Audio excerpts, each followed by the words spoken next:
Antes de iniciarmos, já se inscreva no canal, deixe seu like, comente e compartilhe nossos vídeos. Assim você ajuda o canal a continuar crescendo e chegando a cada dia mais longe. Tenham bons sustos. Meu nome é, ou era, Padre Anselmo. Escrevo isto. Não, eu gravo. Minhas mãos tremem demais para segurar a caneta. O reumatismo, diz o médico. Eu sei que não é. Eu servi a Deus por 54 anos. Vi a fé mover montanhas e a dúvida envenenar almas. Eu segurei a mão de moribundos e batizei recém-nascidos. Eu achava que conhecia a face de Deus e a máscara do diabo. Eu estava errado. Eu não conhecia nada. Tudo começou há 6 meses, com a chamada da paróquia de São Judas, num vilarejo esquecido no interior. Um favor ao bispo. O padre local havia adoecido subitamente. Fui enviado para substituí-lo e especificamente para administrar a extrema unção a uma senhora moribunda. A casa ficava no fim de uma estrada de terra que parecia não levar a lugar nenhum. A chuva caía fina e gelada, mesmo sendo verão. O ar cheirava a mofo e a algo mais.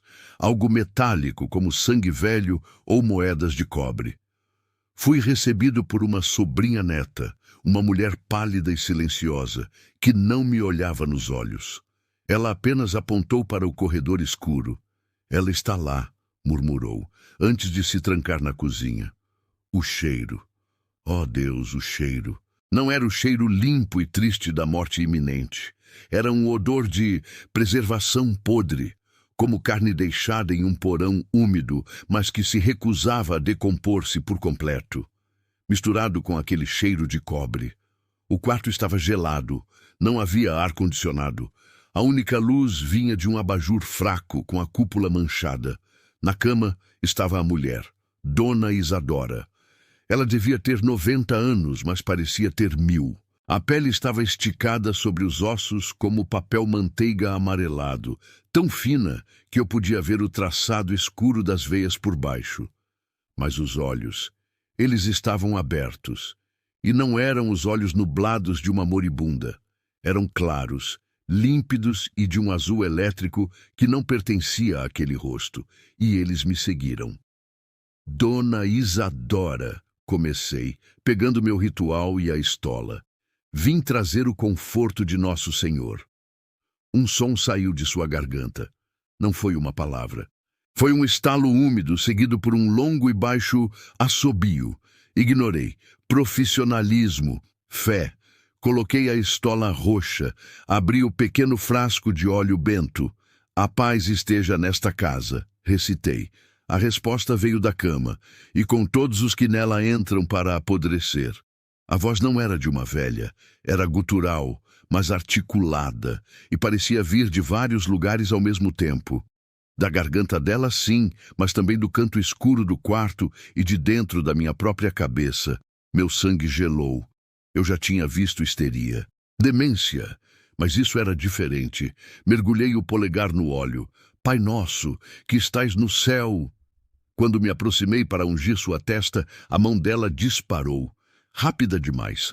A força era impossível. Os dedos, que pareciam galhos secos, agarraram meu pulso. A pele dela era fria como mármore molhado. Você acha que isso? Ela sibilou, os olhos azuis faiscando. Vai funcionar? O cheiro de cobre tornou-se avassalador. Em nome de Cristo, eu ordeno que... Comecei a oração de exorcismo menor, a que usamos para bênçãos. Um riso gorgolejante a interrompeu. Cristo? Você ousa falar o nome dele depois do que fez em 1968, Anselmo? No seminário? Com o jovem Miguel? Meu coração parou.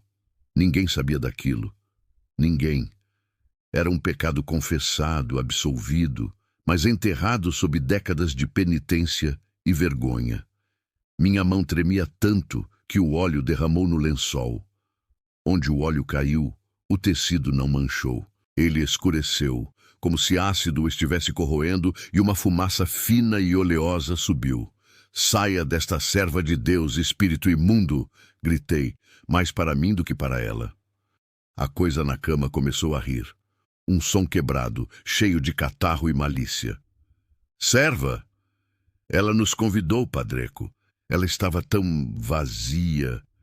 Então, o horror realmente começou. A luz do abajur não piscou. Ela diminuiu, como se algo estivesse sugando a energia. O ar ficou pesado, denso.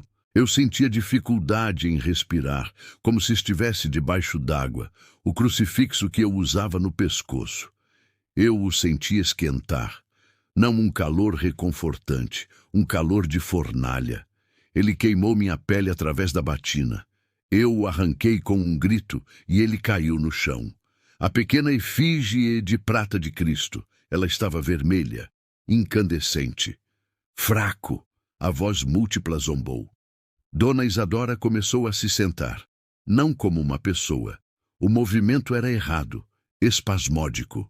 As juntas estalavam alto, como galhos secos sendo partidos. Crack, pop, crack. Ela se sentou, mas sua cabeça permaneceu caída para trás, olhando para o teto. O pescoço estava dobrado em um ângulo que deveria tê-lo quebrado. Ela não precisa mais deste corpo, disse a voz, agora vindo de sua boca aberta e imóvel. E do canto do quarto, onde a sombra era mais densa, algo se moveu. Não era uma pessoa. Era uma ausência de luz. Tinha a forma de um homem, mas era alto demais, os membros longos demais. E onde deveriam estar os olhos, havia apenas 2 pontos de um azul elétrico idêntico ao de Isadora. Comecei a recitar o rito de exorcismo em latim. O exorcizamos te omnis imundus spiritus. A coisa na cama, o corpo de Isadora, virou a cabeça para me encarar. O movimento foi completo, 180 graus. O rosto dela estava agora virado para as costas. Crack! Ela sorriu. A boca se abriu, e se abriu, e se abriu, mais do que qualquer mandíbula humana poderia. A pele nas laterais de sua boca se rasgou e um sangue escuro e grosso escorreu. O que saiu de sua boca não foi um grito, foi um enxame. Moscas, centenas, um zumbido ensurdecedor que preencheu o quarto. Elas cobriram tudo, pousaram em mim, no meu rosto, nos meus olhos. Eu as cuspia engasgando, e a sombra no canto do quarto, ela deu um passo. O chão de madeira rangeu sob um peso que não deveria estar ali. Eu vi na penumbra que a sombra não era uma sombra, era física, brilhava como petróleo molhado. Eu segurei meu livro de rituais, minhas mãos ensanguentadas pela queimadura do crucifixo. A sombra levantou a mão. O corpo de Isadora, ainda sorrindo com a boca rasgada, levantou a mão em sincronia. Sua fé é uma piada, Anselmo. A voz ecoou, abafada pelo zumbido das moscas. Você veio aqui com seu óleo e suas palavras vazias, mas você cheira a medo.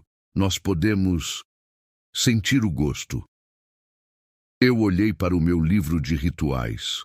As páginas, elas estavam pegando fogo. Não com chamas, mas as palavras estavam desaparecendo. A tinta estava sendo sugada das páginas, deixando-as em branco. O latim sagrado estava sendo desfeito diante dos meus olhos. Foi quando eu desisti. Deixei tudo cair. O livro, o óleo, a fé. Eu corri. Eu corri pelo corredor escuro, empurrando a sobrinha neta pálida que estava parada, sorrindo, na porta da cozinha. Corri para a chuva. Atrás de mim, eu ouvi. Não foi um grito. Foi o som de algo grande e pesado caindo dentro da casa. E por cima do som da chuva, aquele riso gorgolejante e múltiplo. Eles me encontraram na manhã seguinte na beira da estrada, encharcado e falando sobre as moscas e o cheiro de cobre. A diocese me internou. Exaustão nervosa. A casa de Dona Isadora foi encontrada vazia. A sobrinha neta desaparecida. O corpo da velha também. A polícia local disse que elas provavelmente fugiram. Mas eu sei o que aconteceu com aquele corpo. Eu não rezo mais. As palavras parecem cinzas na minha boca. O pior não é a lembrança. O pior é que há 3 dias comecei a sentir o cheiro de novo, aquele odor de cobre, aqui, no meu quarto, e ontem à noite, quando me olhei no espelho do banheiro, por um segundo, por apenas um segundo, meus olhos estavam daquele azul elétrico.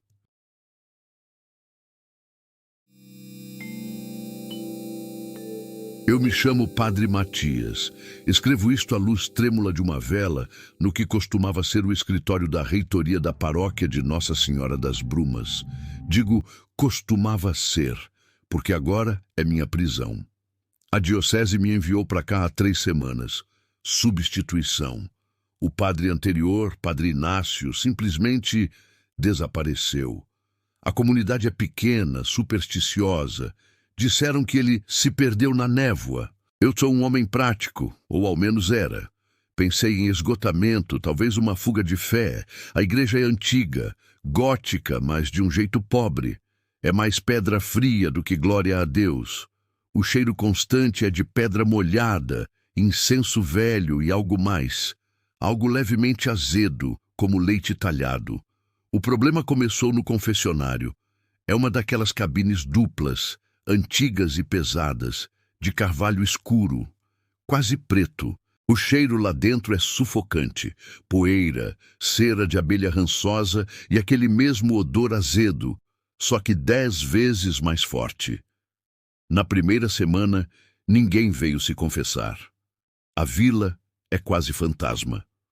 Passei meus dias organizando os registros de batismo, tentando ignorar o silêncio pesado da nave. Foi na segunda terça-feira. Eu estava no altar, limpando os candelabros, pouco antes do anoitecer. A igreja estava vazia, as portas trancadas. Eu ouvi o som inconfundível da pequena porta deslizante de madeira do confessionário se abrindo. Clac! Meu coração saltou. Eu não tinha ouvido ninguém entrar. Boa noite! Chamei, minha voz ecoando de forma estranha na pedra. Silêncio. Deixei o pano de lado e caminhei lentamente pelo corredor central. O ar parecia ter ficado mais frio. Cheguei ao confessionário. A porta do lado do penitente estava fechada, a minha também. Hesitante, abri a minha porta. Sentei-me no banco estreito. O ar estava pesado. Em nome do Pai, comecei como de costume. Do outro lado da grade de treliça, ouvi uma respiração.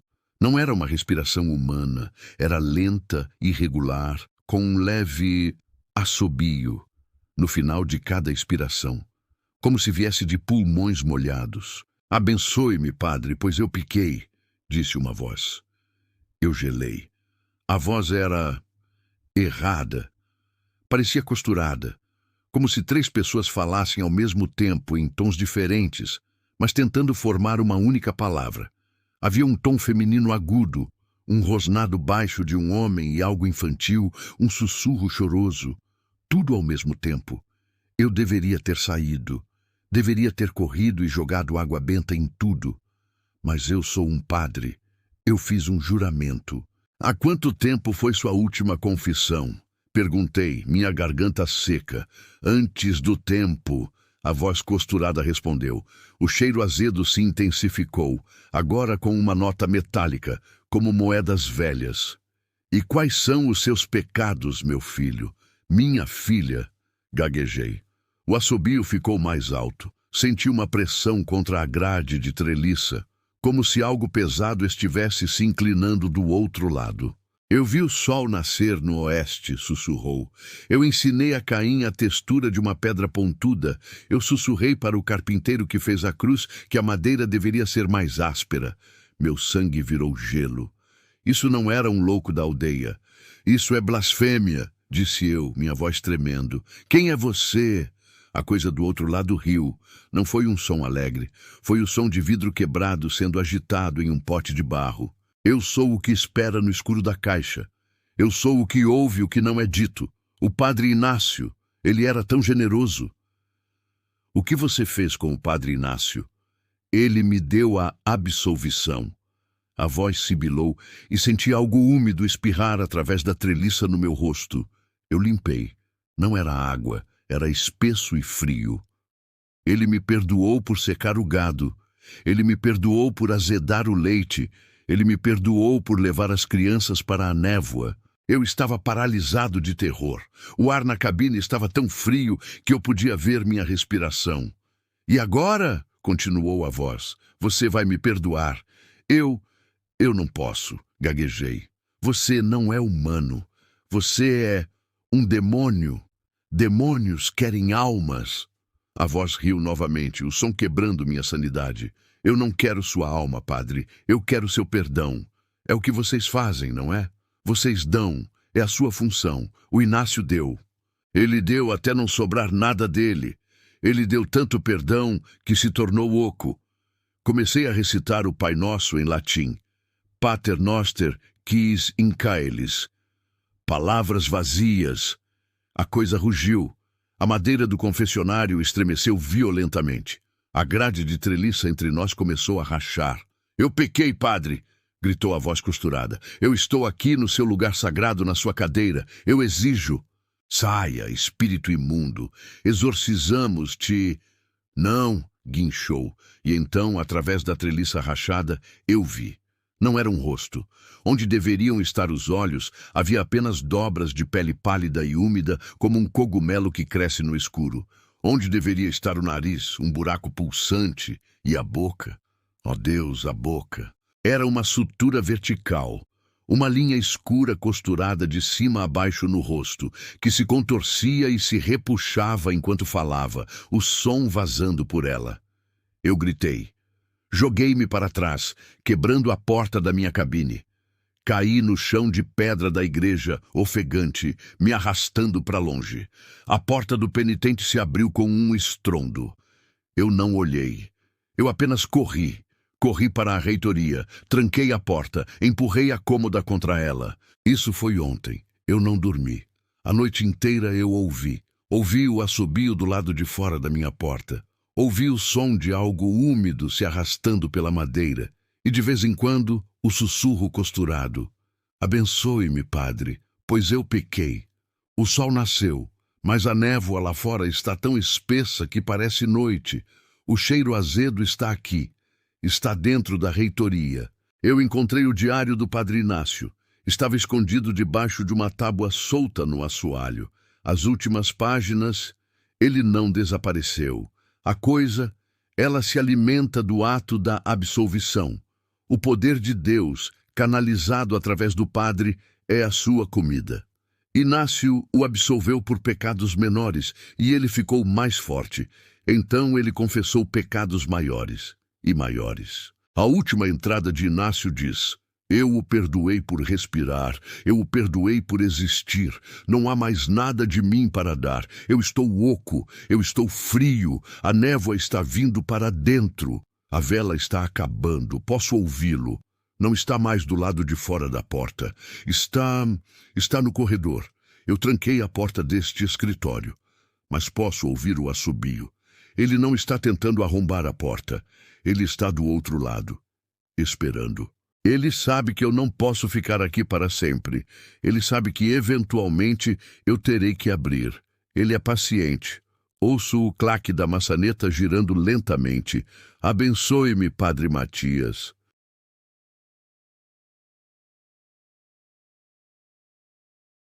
Permitam que eu me apresente.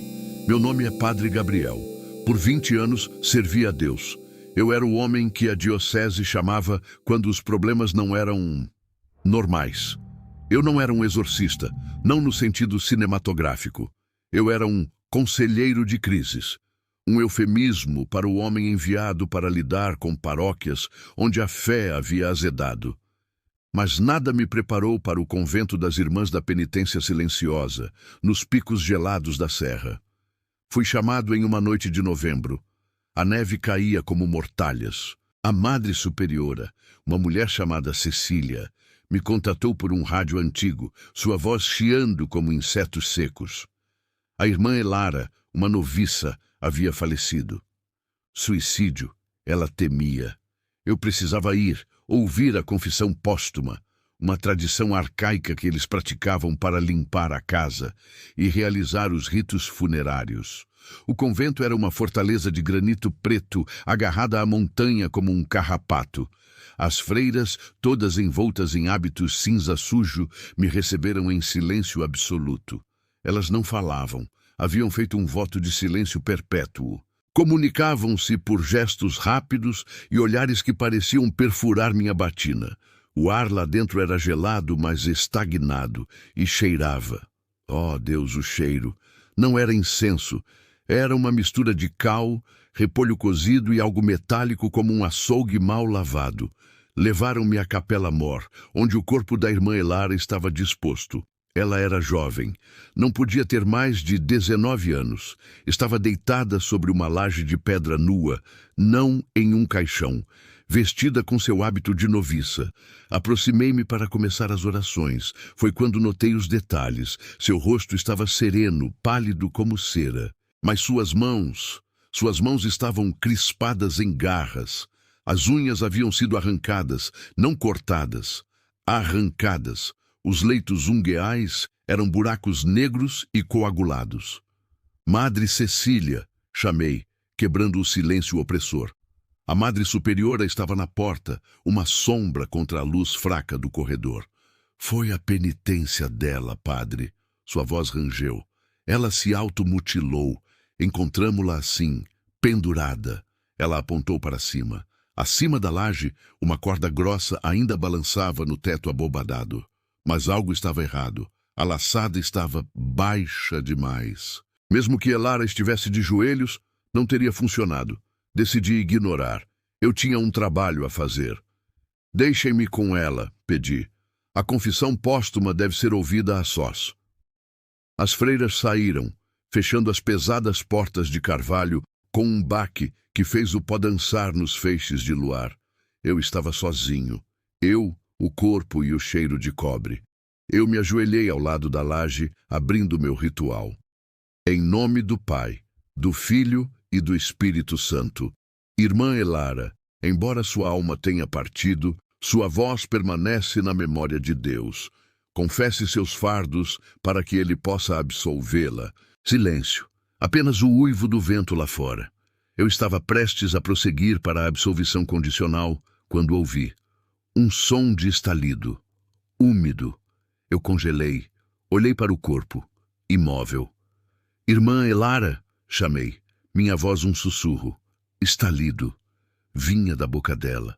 Com a mão tremendo, segurei meu crucifixo de prata e me inclinei.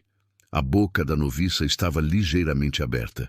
Seus lábios estavam secos, rachados. Estalido, estalido. Eu olhei mais de perto, quase tocando meu rosto no dela. O cheiro de cobre era avassalador, e eu vi. Não era a língua dela que se movia.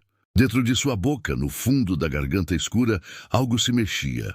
Algo pálido e segmentado. Parecia um dedo extra, branco acinzentado, que se dobrava e se contorcia, batendo no céu da boca dela. Estalido. Estalido. Eu caí para trás, engasgando.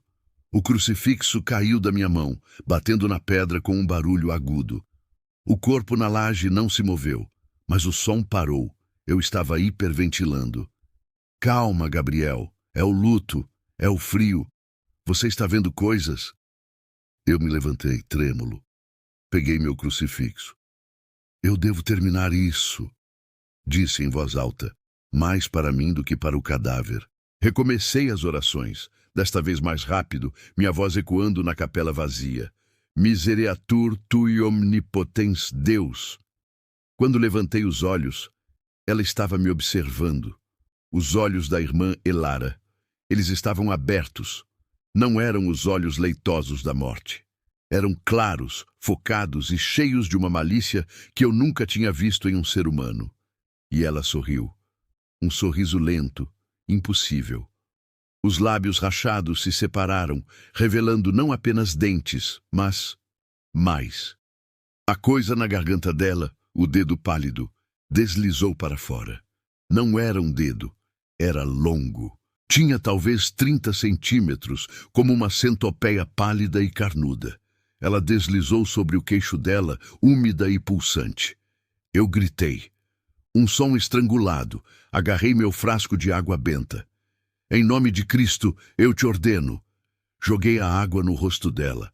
A reação não foi a que eu esperava. Não houve fumaça, nem gritos.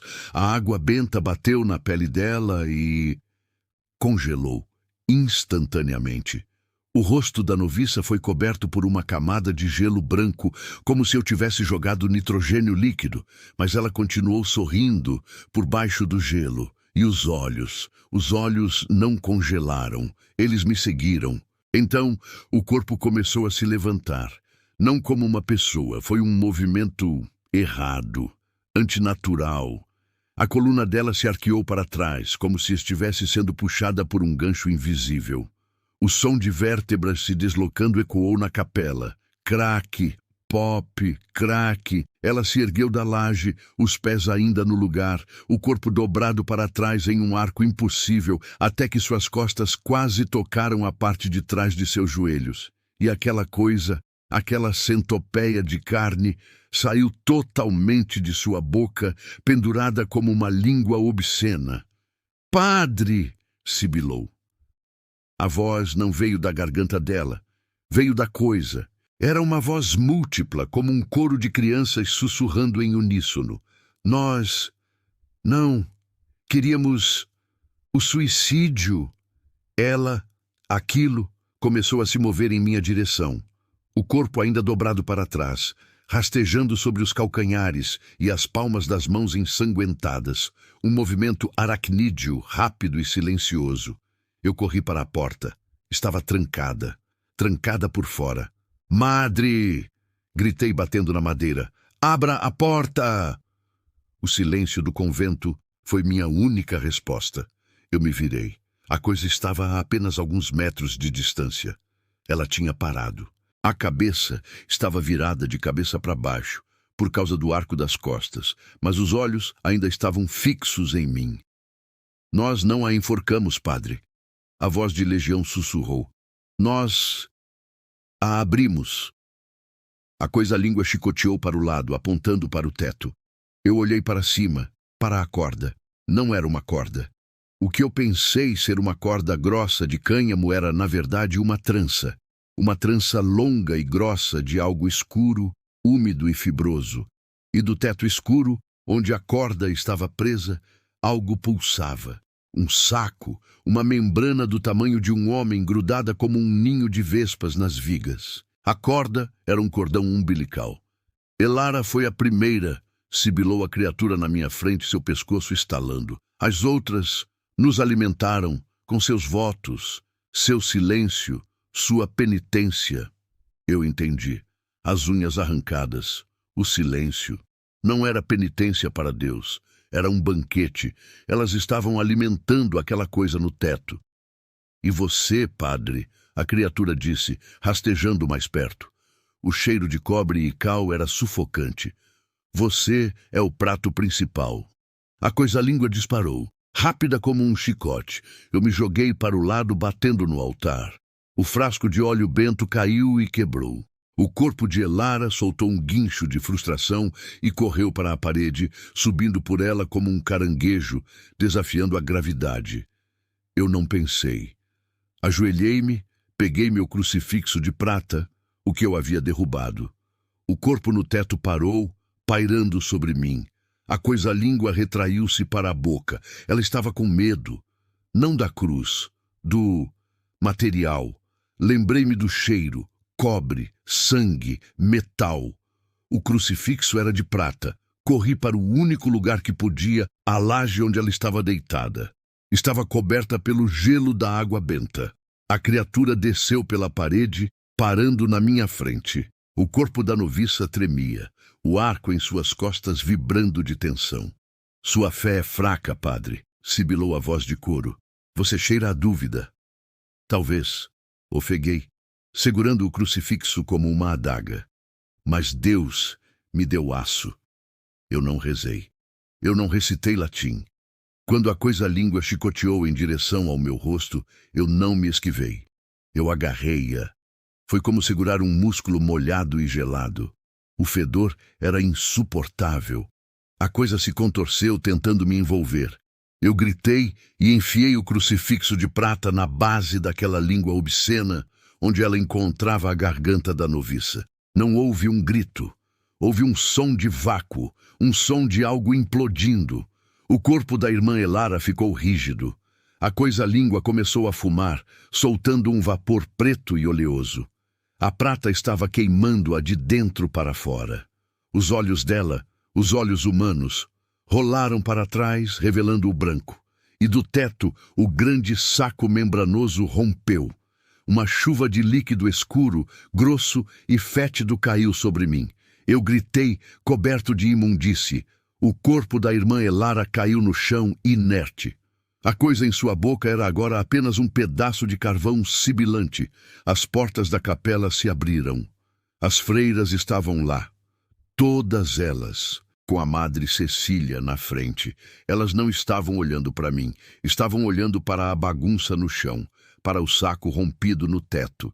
Seus rostos, antes impassíveis, estavam contorcidos, não de medo, de fome. O Senhor, arruinou a colheita, sussurrou a Madre Cecília.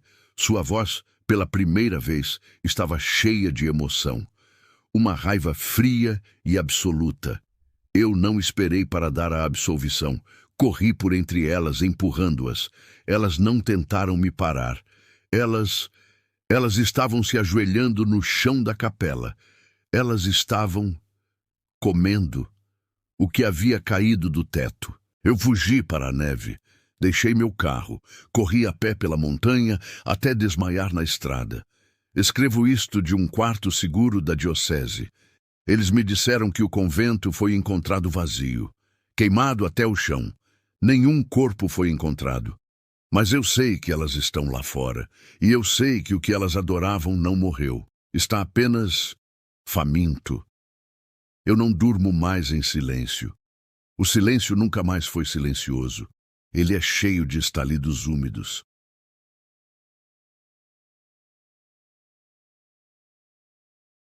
Eu sou o Padre Manuel. Tenho 62 anos de idade e por 40 deles usei esta batina. Eu achava que conhecia as sombras. Achava que a escuridão era simplesmente a ausência de Deus. Eu estava errado. A escuridão é, em si, uma presença. Ela apenas espera, paciente, que Deus desvie o olhar. Fui enviado à pequena vila de Vale Nevoento. Não era uma paróquia, mas uma capela esquecida. A capela de Nossa Senhora da Agonia, que precisava ser formalmente descomissionada. Descomissionar, uma palavra fria e burocrática para dizer que um lugar sagrado morreu. A vila estava quase vazia. Poucas famílias, velhas e silenciosas. A capela ficava no topo de uma colina, castigada pelo vento. Era de pedra escura, manchada de verde pelo tempo. O cheiro foi a primeira coisa que notei. Não era o cheiro de mofo e incenso velho. Era um odor mineral, como moedas de bronze molhadas e carne crua. Um cheiro de porão, de algo que fermentou no escuro. Por dentro, a capela era pequena, mas o teto era alto, perdendo-se na escuridão. Havia apenas uma fileira de bancos de cada lado. E as estátuas, ó Deus, as estátuas eram 4. São Pedro, Santa Lúcia, São João Batista e uma Madonna. Mas o artesão era inábil, ou talvez propositalmente cruel. Os rostos eram assimétricos, os olhos pareciam grandes demais, as bocas pequenas demais, e todos eles, sem exceção, olhavam não para o altar, nem para o céu, mas para o confessionário. O confessionário ficava embutido na parede da esquerda. Um armário pesado de jacarandá, escuro como um caixão. Comecei meu trabalho. O inventário, candeias de latão, missais roídos por traças. Eu precisava esvaziar o sacrário, pegar a hóstia consagrada que, por negligência, o padre anterior havia deixado. O padre anterior. Disseram-me que ele, Padre Antero, tinha enlouquecido. Foi encontrado vagando na estrada, descalço, falando sobre a voz no armário. Na primeira noite, eu dormia na pequena casa paroquial anexa. Acordei com um som. Skrr, Scr, scr. Era o som de madeira sendo arranhada, lenta e ritmicamente. Vinha da capela. Peguei minha estola e um frasco de água benta. O ar na capela estava frio. O cheiro de cobre era avassalador. Scr, scr. O som vinha do confessionário. Com o coração batendo na garganta, aproximei-me. A porta do penitente estava fechada. A minha também. O som parou. Em nome de Cristo, eu disse, minha voz soando fraca. Silêncio. Eu estava prestes a me virar, culpando os ratos quando ouvi. Um sussurro. Vinha de dentro do confessionário, da minha cadeira do lado do padre. Me absolva. Era uma voz fina, seca como papel. Eu congelei. Quem estava lá dentro? Puxei a pesada porta do padre. Ela rangeu. O banco estava vazio, escuro, mas o cheiro de cobre e carne era tão forte que me fez engasgar. Foi quando a pequena janela deslizante entre o padre e o penitente se abriu. Clac! Sozinha. Eu olhei através da grade de treliça. No escuro do outro lado, onde um pecador deveria estar ajoelhado, eu vi algo. Não era uma pessoa. Eram olhos. Muitos. Pequenos, brilhantes e molhados, como os de uma aranha, agrupados em uma massa disforme de sombras. Eles piscaram, todos de uma vez. Eu gritei, jogando água benta na grade.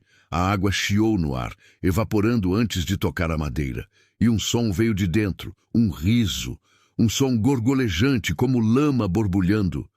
Eu bati a porta e corri. Tranquei a porta da capela, colocando um banco contra ela. Passei a noite na casa paroquial rezando o rosário, minhas mãos tremendo tanto que mal conseguia segurar as contas. Na manhã seguinte, eu disse a mim mesmo que era um pesadelo. Exaustão. Voltei à capela. O cheiro havia desaparecido. O sol entrava pelos vitrais sujos. Eu precisava terminar meu trabalho. O sacrário. Era uma caixa de latão pesado no altar. A chave estava no registro. Coloquei a chave na fechadura. Ela não girou. Estava emperrada. Forcei. A chave quebrou. Droga, murmurei. Eu teria que arrombá-lo. Isso era um sacrilégio, mas deixar a hóstia lá era pior. Peguei um pé de cabra da caixa de ferramentas. Posicionei-o na fresta da porta do sacrário. No momento em que o metal tocou o latão sagrado, todas as luzes da capela, as poucas que funcionavam, explodiram. A capela mergulhou na penumbra. E eu ouvi. Clac! A janela do confessionário. Clac! De novo. Eu me virei. O confessionário estava na sombra. Eu sei que você está aí, gritei. Isto é uma casa de Deus. Eu o expulso. Um som de algo pesado se arrastando veio de dentro. A porta do penitente começou a se abrir, rangido. Mas o que saiu não era humano, era uma coisa geográfica. Imagine uma sombra que ganhou peso, uma massa de escuridão que se derramava, mas mantinha uma forma. Tinha a altura de um homem, mas era larga e se movia como um fluido grosso. Ela não tinha rosto, mas eu sentia que estava me olhando. Onde ela pisava, a pedra do chão chiava e ficava pálida, como se a cor estivesse sendo sugada. Ela começou a deslizar em minha direção, lenta, inexorável. Eu levantei meu crucifixo, em nome do Pai, do Filho e... A coisa parou e começou a mudar. A escuridão se contorceu, braços, dezenas deles, finos como galhos, começaram a brotar de sua massa central. E no centro da sombra, um único olho vermelho se abriu, pulsando com uma luz doentia. Eu recuei, batendo contra o altar. O pé de cabra caiu, a coisa não veio atrás de mim. Ela se virou, devagar, e foi até a estátua de Santa Lúcia. A estátua, oh meu Deus, a estátua de gesso. Ela virou a cabeça. Aquele rosto assimétrico e mal feito girou no pescoço de pedra, rangendo até encarar a sombra. A sombra estendeu um de seus braços finos e tocou o rosto da estátua. A boca de gesso de Santa Lúcia se abriu e ela gritou. Um som de pedra se partindo, um uivo agudo que fez meus dentes doerem. A sombra, a coisa, parecia estar se alimentando do grito. Ela pulsava. Então ela foi até São Pedro. A estátua começou a tremer violentamente. Eu entendi. O padre Antero, ele não enlouqueceu. Ele confessou para ela. Ele deu a ela seus medos, seus pecados, e ela cresceu. As estátuas, elas não olhavam para o confessionário, elas vigiavam. Eram a audiência. A coisa estava agora diante da Madonna, a estátua da Virgem. O rosto dela estava se derretendo, o gesso escorria como cera, os olhos pintados se dissolvendo em lágrimas negras, enquanto a boca se abria em um ó silencioso de horror. Eu tinha que parar. O sacrário. A coisa estava distraída, brincando com sua comida. Corri para o altar. Agarrei o pé de cabra. Senhor, me perdoe, gritei, e bati na porta do sacrário com toda a minha força. Crac! O metal cedeu. A porta se abriu. A capela inteira ficou em silêncio. O grito da estátua parou. A sombra parou de pulsar. Tudo, a coisa, as estátuas derretidas, o ar, tudo se virou para mim. Eu olhei dentro do sacrário. Não havia hóstia, não havia cálice. Estava cheio até a borda, com uma substância escura e pulsante. E no meio dela, flutuando, estavam dezenas de olhos pequenos, molhados e brilhantes. Eles piscaram. A sombra no meio da igreja soltou um rugido. Um som que não era um som, mas uma pressão. O ar ficou denso. Eu não conseguia respirar. O cheiro de cobre era tão forte que queimei minha garganta. Ela veio para cima de mim, não deslizando. Ela saltou. Uma onda de escuridão viva. Eu não rezei. Eu não tive tempo. Eu apenas gritei. Eu acordei na neve, do lado de fora. A porta da capela estava fechada. O banco que eu havia colocado contra ela estava partido em dois. Minhas mãos... Elas estavam pretas, não de sujeira. A pele estava morta, necrosada, da ponta dos dedos até os pulsos, como se tivessem sido mergulhadas em ácido, onde eu segurei o pé de cabra, onde eu abri a caixa. Eu fugi de Vale Nevoento. A diocese aceitou minha aposentadoria por motivos de saúde. Eu escrevo isto com as mãos enfaixadas. A necrose parou, mas a pele nunca voltará. Mas o pior não são as mãos, é o cheiro. Às vezes à noite, quando fecho os olhos, eu o sinto, cobre e carne. E eu ouço. Eu ouço o claque da pequena janela do confessionário se abrindo aqui, no meu próprio quarto. E eu ouço o sussurro, vindo do canto mais escuro. Me absolva, Manuel. Nós ainda estamos com fome.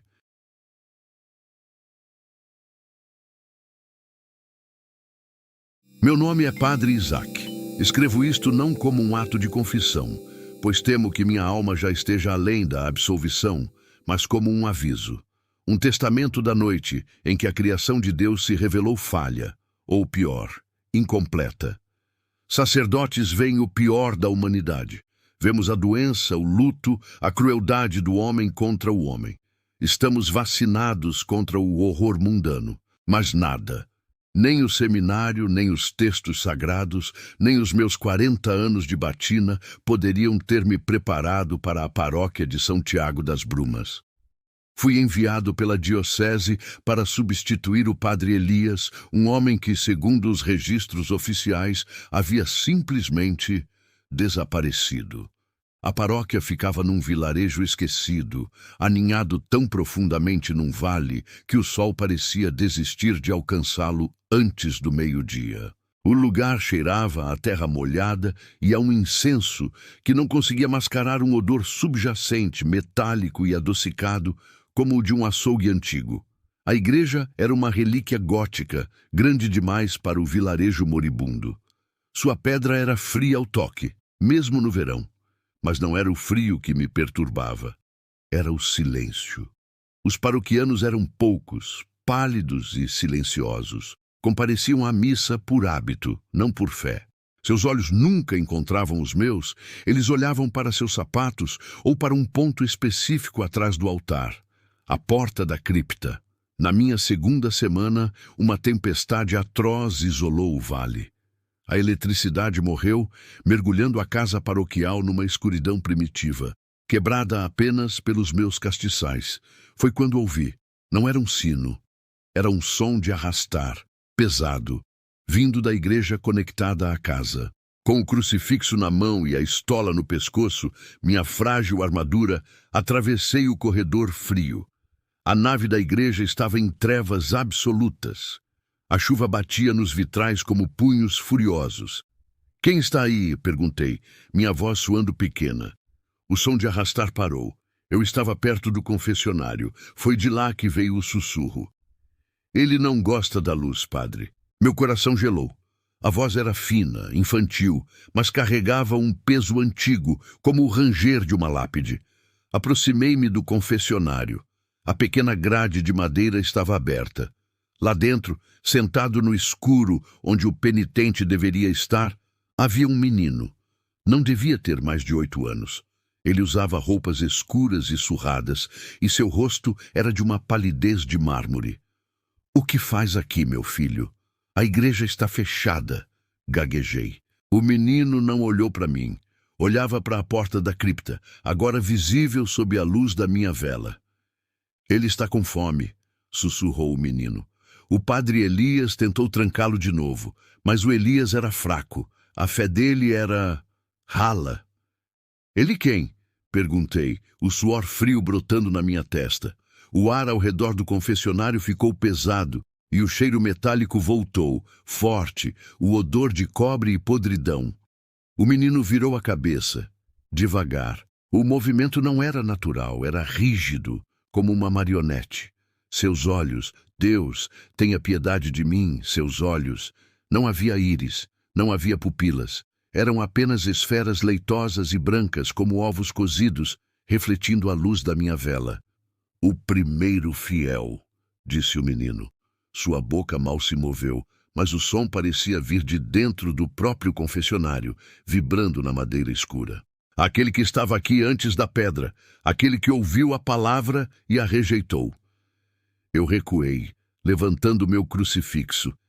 "Em nome do Pai, do Filho e do Espírito Santo." O menino sorriu. Foi a visão mais profana que já testemunhei.